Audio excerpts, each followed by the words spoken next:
स्वागत है आपका मेरे यूट्यूब चैनल में। तो आज हम लोग पढ़ने वाले हैं कक्षा 9वीं विषय हिंदी से पाठ गुल्ली डंडा, और इसको लिखे हैं मुंशी प्रेमचंद ने। तो चलिए पढ़ना शुरू करते हैं, वीडियो शुरू करते हैं।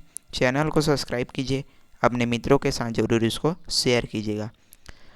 तो ये जो पाठ है बहुत ही बेहतरीन पाठ है, वीडियो में जो है अंत तक मेरे साथ बने रहिए। तो चलिए शुरू करते हैं। प्रेमचंद जी का जन्म 31 जुलाई सन 1880 में बनारस जिले के लम्ही गांव में हुआ था।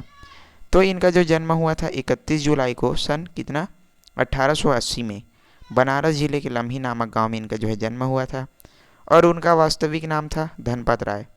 तो धनपत राय जो है उनका वास्तविक नाम था। प्रेमचंद की कहानियाँ मानसरोवर के 8 भागों में संकलित है।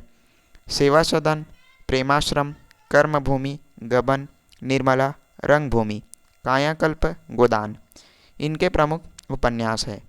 तो ये सभी चीज़ें इनके जो है प्रमुख उपन्यास है, और इन्होंने बहुत सी रचनाएं अपने जीवन में की है।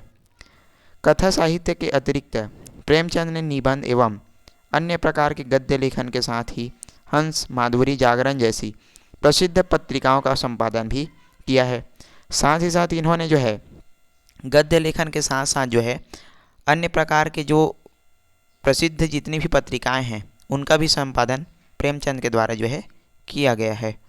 प्रेमचंद साहित्य को सामाजिक परिवर्तन में सशक्त माध्यम मानते हैं, और उनके कथा साहित्य के तत्कालीन समाज की जीती जागती बहुरंगी तस्वीर है, जिसमें किसानों और मजदूरों की दयनीय स्थिति, स्त्रियों की दुर्दशा तथा सामाजिक विषमताओं का यथावादी चित्रण किया है। तो साथ ही साथ इन्होंने समाज में जितने भी ऊंच नीच और जितने भी उस समय स्थितियां थी उनका भी बहुत अच्छे तरीके से चित्रण किया है। और सन 1936 में इस महान कथाकार का देहांत हो गया, और इनका जो निधन है वो 1936 में हो जाता है। तो ये था मुंशी प्रेमचंद जी का छोटा सा और बहुत ही सरल जीवन परिचय। तो अब जो है पाठ की ओर आगे बढ़ते हैं, और पाठ में आगे बढ़ने से पहले थोड़ा सा इसका सारांश जो है छोटे रूप में जान लेते हैं कि वास्तव में इस पाठ में हम जो है क्या पढ़ने वाले हैं। तो इस पाठ में जो है हम पढ़ने वाले हैं गुल्ली डंडा नामक एक कहानी के बारे में, जो कि इस प्रकार से है कि इसमें जो है लेखक और उन्होंने अपने एक मित्र जिसका क्या नाम था गया, तो उसी के बारे में यहाँ पर अपना वर्णन किया है कि किस प्रकार से जो है दोनों बचपन में क्या करते थे। लेखक और उनका मित्र गया उनका नाम है। तो दोनों जो है बचपन में एक साथ मिल कर के गुल्ली डंडा खेला करते थे। अब एक बार क्या होता है कि जो लेखक हैं उनके पिताजी का तबादला जो है दूसरे स्थान पर हो जाता है। अब जैसे ही उनके पिताजी का तबादला दूसरे स्थान पर होता है, तो लेखक भी उनके साथ चले जाते हैं अपने पिताजी के साथ, और वहाँ पर अपनी पढ़ाई वगैरह पूरी करके वो जो है एक इंजीनियर बन जाते हैं। कौन? लेखक। अब पुनः उस गांव में जब वो जो है दौरा करते वापस आते हैं लेखक जो है, तो अपनी उन बचपन की यादों को जो है याद करते हैं, और अपने उस पुराने मित्र गया से पुनः गिल्ली डंडा खेलने को कहते हैं। तो इस प्रकार से जो है यह जो पाठ है, तो चलिए डिटेल से इसको पढ़ते हैं। तो हमारे अंग्रेजी दोस्त, लेखक क्या बोलते हैं, हमारे अंग्रेजी दोस्त माने या न माने, मैं तो यही कहूँगा कि गुल्ली डंडा सब खेलों का राजा है। तो गुल्ली डंडा को जो है सब खेलों का राजा कहा गया है। लेखक इस प्रकार से अपना जो बात है वो यहाँ पर रखते हैं कि गुल्ली डंडा को जो है सब खेलों का राजा कहा गया है। अब भी कभी लड़कों को गुल्ली डंडा खेलता देखता हूँ तो जी लोटपोट हो जाता है कि इनके साथ जा कर के खेलने लगूँ। लेखक यहाँ पर बताते हैं, प्रेमचंद जी कहते हैं कि यदि मैं किसी लड़के को गुल्ली डंडा खेलते हुए यदि मैं देख लेता हूँ तो मेरा मन एकदम क्या हो जाता है, खुश हो जाता है, एकदम गदगद हो जाता है, और ऐसा लगता है कि मैं जो है इनके साथ जा कर के भी गुल्ली डंडा खेलने लगूं। न लान की ज़रूरत, न कोट की, न नेट की, और न ही थापी की। तो इसमें किसी भी प्रकार की क्या नहीं होती, ज़रूरत नहीं होती, और मज़े से किसी पेड़ की एक टहनी काट ली, गुल्ली बना ली, और 2 आदमी भी आ जाए तो खेल शुरू हो जाता है। तो इसमें लेखक बोलते हैं कि इसमें जो है किसी भी प्रकार की ज़रूरत नहीं पड़ती। यहाँ पर कहने का मतलब ये है कि कोई भी हम खेल खेलते हैं, जैसे उदाहरण के तौर पर यदि हम क्रिकेट की ही बात कर लें, तो उसमें जो है हमको खिलाड़ियों की तो आवश्यकता होती ही है, साथ ही साथ उसमें जो है स्टंप, गेंद और बैट, तो इन सभी चीज़ों की भी आवश्यकता होती है। लेकिन गुल्ली डंडा एक ऐसा खेल है जिसमें किसी भी प्रकार की ज़रूरत नहीं पड़ती। मज़े से किसी एक पेड़ की टहनी को काट लिया जाता है और गुल्ली बना ली जाती है, और दो आदमी भी इस खेल के लिए आ जाएं तो जो है खेल शुरू हो जाता है। तो इस प्रकार से जो है लेखक यहाँ पर अपनी बात बताते हैं। आगे बढ़ते हैं। तो विलायती खेलों में सबसे बड़ा ऐब है कि उसके सामान क्या होते हैं, महंगे होते हैं। तो प्रेमचंद जी यहाँ पर बोलते हैं कि जो भी विलायती खेल हैं, जो जितने भी बड़े बड़े जो खेल हैं, उनमें सबसे महंगा क्या होता है, उनका सामान ही होता है। और जब तक कम से कम 1 सैकड़ा ना खर्च किया जाए, और खिलाड़ियों में क्या नहीं होती, शुमार नहीं हो पाता। मतलब जब तक तुम जो है क्या नहीं कर पाओगे, 1 सैकड़ा जो है खर्च नहीं करते उन खेलों के लिए, उन महंगे खेलों के लिए, तब तक जो है खेलने में मज़ा नहीं आता। तो इस प्रकार से प्रेमचंद जी यहाँ पर बताते हैं। यहाँ गुल्ली डंडा है कि बिना हर फिटकारी के चोखा रंग देता है, पर हम अंग्रेजी चीज़ों के पीछे ऐसे दीवाने हो रहे हैं कि अपने सभी चीज़ों से अरुचि हो गई है। लेकिन गुल्ली डंडा की बात कुछ और होती है। और लेखक ये बोलते हैं कि हम जो है अंग्रेज़ी चीज़ों के पीछे इतने क्या हो चुके हैं, पागल हो चुके हैं, इतने दीवाने हो चुके हैं कि हम जो है अपनी पुरानी चीज़ों को भी क्या रहे हैं, भूल रहे हैं, उनमें अरुचि कर रहे हैं। तो पहले जो है कंचे, गुल्ली डंडा और बहुत सारे खेल जो है खेले जाते थे, और मैं भी बहुत अच्छा इनको पसंद करता हूँ। तो आज जो है इन सब चीज़ों में जो है बहुत अरुचि जो है लोग दिखाते हैं, और सभी जो है अंग्रेज़ी चीज़ों के पीछे, अंग्रेज़ी खेलों के पीछे जो है भाग रहे हैं। तो लेखक यहाँ पर ऐसा बोलते हैं। स्कूलों में हर एक लड़के से 3-4 रुपये सालाना केवल खेल की फीस ली जाती है। किसी को यह नहीं सोचता कि भारतीय खेल खिलाएं जो बिना दाम कौड़ी के खेले जाते हैं। तो सभी के स्कूलों में जो है क्या लिया जाता है, खेल का जो फीस है वो लिया जाता है। लेकिन कोई भी ये नहीं सोचता कि यदि हम जो है भारतीय खेल खिलाएं जो कि बिना पैसे के जो है हम खिलाए जा सकता है, तो कोई भी ये जो चीज़ है वो नहीं सोचता, बल्कि जो है दूसरे खेलों के लिए जो है क्या लिया जाता है, पैसा ले लिया जाता है। और क्या बोला गया है यहाँ पर कि अंग्रेजी खेल उनके लिए है जिनके पास धन है, गरीब लड़कों के सिर क्यों यह व्यसन मरते हो।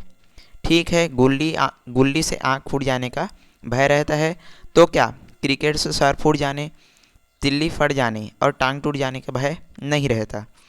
तो बहुत ही अच्छी बात यहाँ पर लेखक के द्वारा बोला गया है कि जो अंग्रेजी खेल हैं, जो बड़े बड़े जो खेल हैं, वो उनके लिए हैं जिनके पास क्या हो, धन हो, जिनके पास पैसे हो, तो वही व्यक्ति जो है बड़े खेलों को, अंग्रेजी खेलों को जो है खेल सकता है। लेकिन जिनके पास पैसे नहीं हैं, जो गरीब हैं, उनके लिए ये जो खेल है वो अच्छा नहीं होता, वो जो है इस खेल को नहीं खेल सकते। भले ही गुल्ली से क्या हो जाता है, आँख फूट जाने का जो खतरा है वो बना रहता है, लेकिन जो क्रिकेट है उससे क्या सर फूटने और जो तिल्ली है वो फट जाने या फिर जो है टांग टूट जाने का खतरा नहीं रहता, बिल्कुल रहता है। क्योंकि ये जो खेल है उसमें भी क्या होता है, जोखिम होता है। तो लेखक इसी बात को बोलते हैं कि भले ही जो गिल्ली डंडा है उससे क्या होता है, गिल्ली से आँख फूट जाने का जो खतरा है, जो डर है, वो बना रहता है। लेकिन क्या, मुझको ये बताओ कि क्या क्रिकेट से जो है पैर टूट जाने का खतरा नहीं रहता क्या। तो इस प्रकार से जो है लेखक यहाँ पर बोलते हैं। और अगर हमारे माथे में गुल्ली का दाग आज तक बना हुआ है, तो हमारे कई दोस्त ऐसे भी हैं जो थापी को बैसाखी में बदल बैठे हैं। तो यहाँ पर लेखक के बोलने का मतलब ये है कि भले ही जो गुल्ली का जो दाग है वो आज तक माथे में बना हुआ है, लेकिन लेखक के कई दोस्त ऐसे भी हैं जो थापी को बैसाखी में बदल बैठे। तो इसका शब्द का अर्थ ये है कि कुछ लोग क्या होते हैं जो अपनी बचपन की यादों को, पुरानी बातों को जो है भूल जाते हैं पूरी तरीके से। तो इसी कारण से इस बात को बोला गया है। और यह अपनी अपनी रुचि है, सबकी अपनी अपनी रुचि होती है, किसी को पसंद है, किसी को नहीं पसंद। तो मुझे गुल्ली ही सब खेलों में अच्छी लगती है, और बचपन की मीठी स्मृतियों में गुल्ली ही सबसे मीठी है। तो लेखक प्रेमचंद जी यहाँ पर बताते हैं कि मुझको जो है गुल्ली डंडा का खेल ही सबसे अच्छा लगता है, सबसे बेहतरीन लगता है। और बचपन की उन जितनी भी मीठी मीठी जितनी भी यादें हैं, उनमें गुल्ली ही सबसे मीठी याद है, ऐसा करके यहाँ पर बताते हैं। चित्र के माध्यम से देख सकते हैं यहाँ पर लेखक जो है गुल्ली डंडा का खेल खेलते हुए यहाँ पर देखा जा सकता है। चलिए आगे बढ़ते हैं अब। तो वह प्रातःकाल घर से निकल जाना, वह पेड़ पर चढ़ करके टहनियाँ काटना और गुल्ली डंडे बनाना, वह उत्साह, वह खिलाड़ियों में जमघट और वह पदना पदाना, वह लड़ाई झगड़े, वह सरल स्वभाव जिससे छूत अछूत अमीर गरीब का बिल्कुल भेद न रहता था, जिसमें अमीराना चोचले की प्रदर्शन की अभिमान की गुंजाइश भी नहीं थी। तो यहाँ पर लेखक बोलते हैं कि जब जो है हम गुल्ली डंडा खेलने के लिए घर से निकलते थे, तो प्रातः काल का समय होता था, सुबह सुबह जो है हम घर से निकल जाया करते थे और साथ ही साथ जो है पेड़ की टहनियों पर जो है पेड़ पर चढ़ कर के उसकी जो टहनियाँ हैं वो काटते थे और बहुत ही मज़े के साथ जो है गुल्ली बनाते थे। और उस समय बहुत ही क्या रहता था, उत्साह रहता था खेल को खेलने के लिए। और साथ ही जो है खिलाड़ियों में क्या होता था, जमघट होता था। बहुत सारे खिलाड़ी जो है आ जाते थे, कोई दाम देता था, कोई दाम भी नहीं देता था और कुछ कुछ कई कई बार क्या हो जाता था, लड़ाई झगड़े भी हो जाते थे। और किसी के साथ भी जो है छूत अछूत अमीर गरीब का कोई भी भेदभाव जो है बचपन के समय में नहीं रहता था। सब जो है आपस में जो है मिलजुल करके खेल को खेला करते थे और किसी के पास भी अमीराना चोचले का प्रदर्शन वहाँ पर नहीं होता था। और यही उसी वक्त भूलेगा जब जब तो यहाँ पर जो है लेखक इसी बात को बताते हैं कि जब जो है हम गुल्ली डंडा का खेल खेलने के लिए निकलते थे, तो सुबह से ही अपने घरों से निकल जाया करते थे और उसकी जो पेड़ पर चढ़ कर के टहनियाँ काटते थे और बड़े ही उत्साह के साथ, बड़े ही मज़े के साथ गुल्ली डंडा बनाते थे। और खिलाड़ियों में जो है बहुत ही क्या होती थी, लड़ाई झगड़ा भी उस समय होता था, लेकिन किसी भी प्रकार की छुआछूत अमीरी गरीब का भेदभाव बिल्कुल भी नहीं होता था। सब जो है एक साथ मिलजुल करके आपस में खेल खेलते थे। घर वाड़े बिगड़ रहे हैं पिताजी, चौके पर बैठे वेग से रोटियों पर उतना आक्रोश उतार रहे हैं, अम्मा की दौड़ केवल द्वार तक है, लेकिन उनकी विचारधारा में मेरा अंधकारमय भविष्य टूटी हुई नौका की तरह डगमगा रहा है और मैं हूँ कि पदाने में मस्त हूँ, न नहाने की सुधा है न खाने की। तो यहाँ पर लेखक बताते हैं कि उनके जो पिताजी हैं वो जो है चौके पर बैठ कर के बड़े ही क्रोध के साथ जो है रोटियों पर अपना जो गुस्सा है वो उतार रहे हैं। क्यों गुस्सा हो रहे हैं लेखक के पिताजी? क्योंकि जो लेखक हैं वो बिना सुबह से ही घर से ऐसे ही निकल गए हैं, इस कारण उनके जो पिताजी हैं वो जो है रोटियों पर अपना गुस्सा है वो निकाल रहे हैं। साथ ही साथ जो लेखक की अम्मा हैं वो जो है सिर्फ दौड़ कर ही घर के द्वार तक ही आती है उसको देखने के लिए, किसको? लेखक को। लेकिन उस समय मेरा जो भविष्य है उसका जो पूरी चिंता है किसके ऊपर है? अम्मा के ऊपर है और साथ ही उनके पिताजी के ऊपर है। और मुझको तो सिर्फ मैं जो है किसमें दूसरे को जो है दाम पताने में क्या हूँ, मस्त हूँ। तो लोग लेखक यहाँ पर बोलते हैं कि मुझे किसी भी प्रकार की कोई क्या नहीं है, चिंता नहीं है और मैं सिर्फ दूसरे को अभी दाम पताने में क्या हूँ, मस्त हूँ। न मुझको नहाने की फ़िक्र है और ना ही खाने की, सिर्फ और सिर्फ मैं जो है गुल्ली डंडा खेलने में ही मस्त हूँ। गुल्ली है तो ज़रा सी, पर इसमें दुनिया भर की मिठाइयों की मिठास है और तमाशों का आनंद जो है भरा हुआ है। तो गुल्ली सिर्फ एक छोटी सी होती है, लेकिन लेखक बताते हैं कि इसमें जो है दुनिया भर की जितनी भी मिठाइयाँ हैं उनका मिठास जो है भरा हुआ है और जितने भी तमाशे हैं उनका आनंद भी इस गुल्ली डंडा के खेल में भरा हुआ है। कहने का मतलब यह है लेखक इस खेल को जो है पूरी ईमानदारी से और पूरे प्रेम से इस खेल को जो है खेला करते हैं और ये जो खेल है वो लेखक का बहुत ही क्या है, प्रिय खेल है। तो मैं आपको बता दूं कि मुझको भी जो है कंचे खेलने का बहुत ही अच्छा क्या शौक़ है। कहने का मतलब ये है कि मैं भी बहुत ज़्यादा क्या खेलता था, जब जो है छोटा होता तो कंचा खेलता था। तो उस समय मैं भी जो है घर से बाहर सुबह से ही निकल जाता था, जल्दी उड़ जाता था कि कंचे खेलना है ऐसा करके। और साथ ही साथ जो है ना नहाने की फ़िक्र रहती थी और ना ही खाने की, जो है सुबह से निकल जाता था और फिर घर वाले कई बार जो है घर में भी डांट खाने को मिल जाता था। तो कई बार ऐसा होता है कि हमको जो है किसी खेल से, किसी चीज़ से एकदम क्या हो जाती है, प्रेम हो जाता है, एकदम उससे ललक हो जाती है। तो इसी को यहाँ पर जो है लेखक ने बताया है कि गुल्ली डंडा भी उसके लिए क्या था, बहुत ही प्रिय खेल था। चलिए आगे बढ़ते हैं। मेरे हम जोलियों में एक लड़का गया नाम का था। मतलब गया, जो लेखक प्रेमचंद जी हैं, उनके साथ में जो है एक लड़का था, साथी था उसका, जिसका क्या नाम था, गया। तो मुझसे 2-3 साल का बड़ा होगा, दुबला, बंदरों की सी लंबी लंबी पतली पतली उंगलियां, बंदरों की सी चपलता और वही झल्लाहट। तो उस लड़के का क्या नाम था, गया। और वो जो है लेखक से जो है 2-3 साल का क्या था, बड़ा था। कैसा था वो, जो है दुबला पतला था और बंदरों सी, मतलब बंदर जैसी उसकी क्या थी, लंबी लंबी पतली पतली उंगलियां थी और बंदरों सी चपलता थी और क्या था, झल्लाहट था। तो लेखक से वो जो है 2 से 3 साल का क्या था, बड़ा था और उसका नाम था गया। तो अब जो है कहानी जो है यहाँ पर शुरू होता है।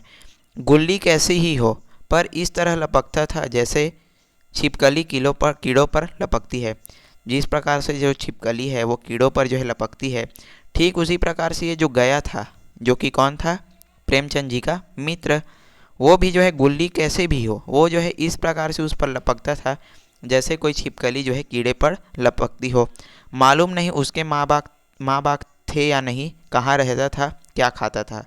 तो यहाँ पर लेखक बताते हैं कि गया के माँ बाप थे या नहीं वो जो है पता नहीं है, वो जो है कहाँ रहता था, क्या खाता था, कोई उसका अता पता नहीं था। पर था हमारे गुल्ली क्लब का चैम्पियन। लेकिन वो जो है कौन था, गुल्ली का क्लब का चैम्पियन था, कौन, गया। और जिसकी तरफ वह आ जाता उसकी जीत जो है निश्चित हो जाती। मतलब ये जो गया था गुल्ली डंडा खेलने में इतना माहिर था कि वो जो है जिस टीम की तरफ भी आ जाता उस टीम की क्या हो जाती, जीत हो जाती। हम सब उसे दूर से आता देख उसका दौड़ करके स्वागत करते थे और अपना गोइया बना लेते थे। मतलब अपना जो साथी है वो उसको बना लिया जाता था। जैसे ही गया आता था तो लेखक और जितने भी उसके साथी होते थे दूर से उसको आते आते देखते थे और उसके पास जो है दौड़ करके उसका क्या करते थे, स्वागत करते थे और चलो चलो हमारे साथ खेलने के लिए चलो, ऐसा करके उसको अपना जो साथी है अपने टीम में उसको रख लेते थे। अब एक दिन मैं और गया दो ही खेल रहे थे।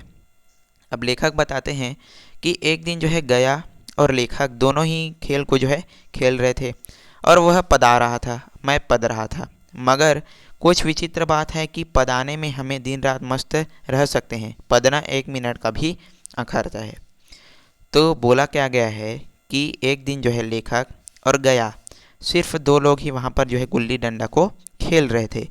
और जो लेखक था वो क्या हो रहा था, पद रहा था, और जो गया था वो उसको पदा रहा था।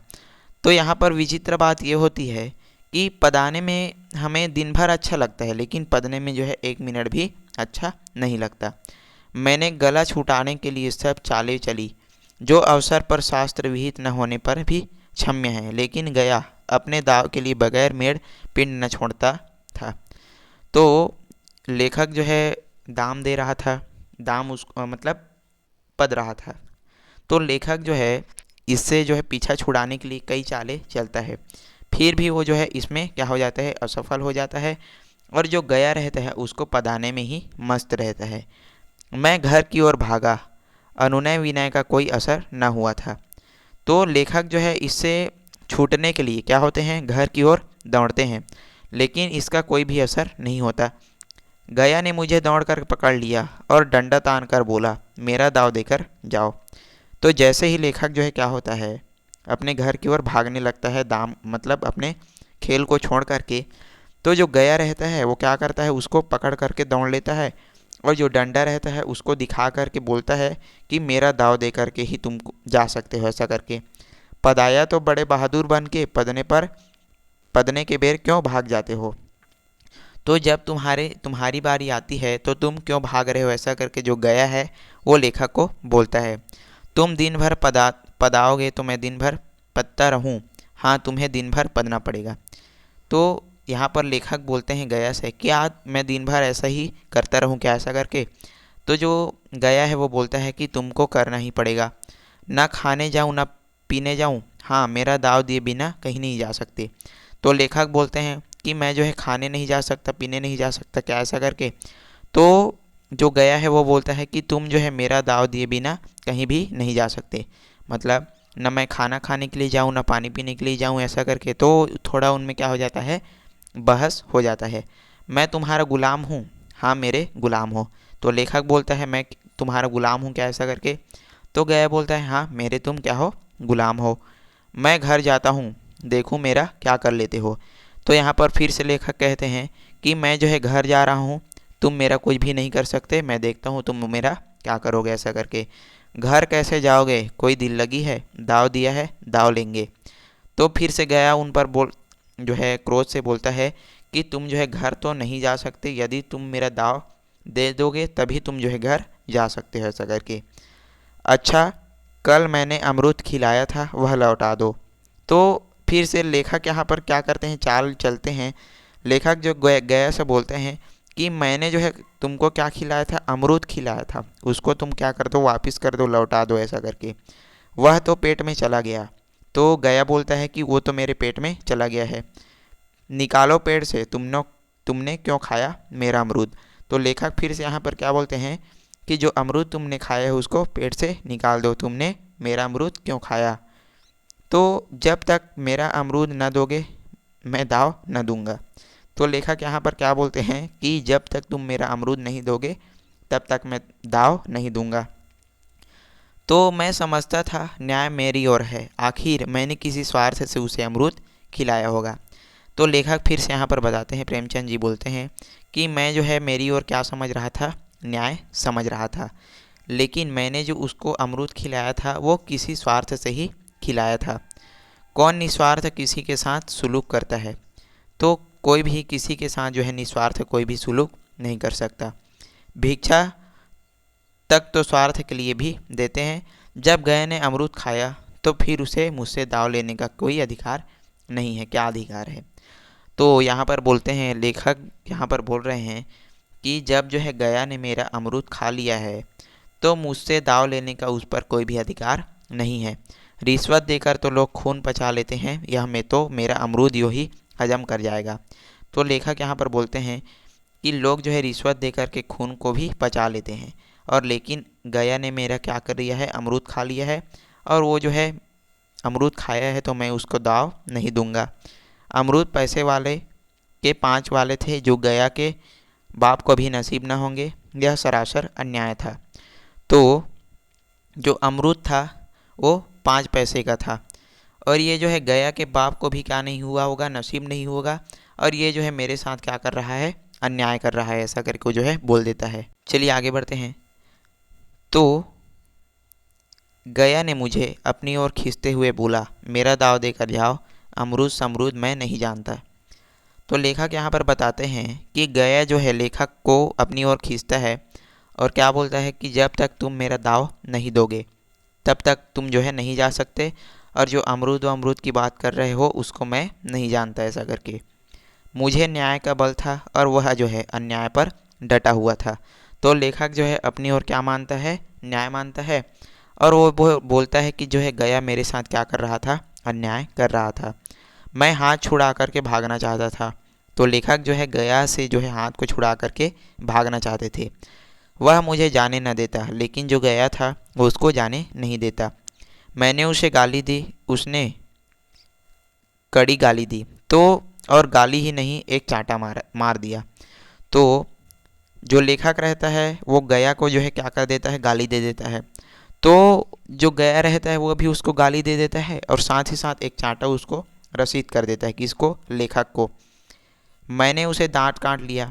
अब ये जो लेखक क्या करता है, उसको जो है दांत से काट लेता है। उसने मेरी पीठ पर डंडा जमा दिया। तो जो गया रहता है उसको पीठ पर जो है डंडा एक मार देते हैं। मैं रोने लगा। तो जो लेखक हैं वो रोने लगते हैं। गया मेरे इस अस्त्र का मुकाबला न कर सका। तो जैसे ही जो लेखक है वो रोने लगता है तो गया भी एकदम क्या हो जाता है, डर जाता है। मैंने तुरंत आंसू पोंछ डाले। तो फिर से लेखक जो है तुरंत आंसू अपने पोंछ लेते हैं, डंडे की चोट को भूल गया, और जो डंडा किसने, गया ने लेखक को मारा है, उसको जो है भूल जाता है और हंसता हुआ अपने घर जो है पहुंच जाता है। और फिर जो है लेखक कहाँ चला जाता है, अपने घर चले जाते हैं।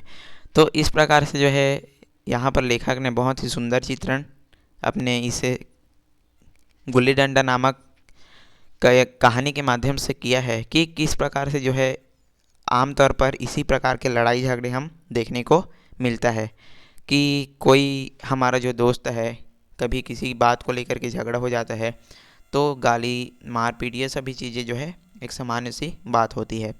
तो ठीक इसी प्रकार से लेखक ने यहाँ पर बहुत ही सुंदर चित्रण किया है। तो आई होप आप जो है ये सभी चीज़ें जो है समझ चुके होंगे। तो आज के लिए बस इतना ही। चलिए मिलते हैं इसके नेक्स्ट पार्ट में। तब तक के लिए जो है पढ़ते रहिए, चैनल को सब्सक्राइब कीजिए। धन्यवाद।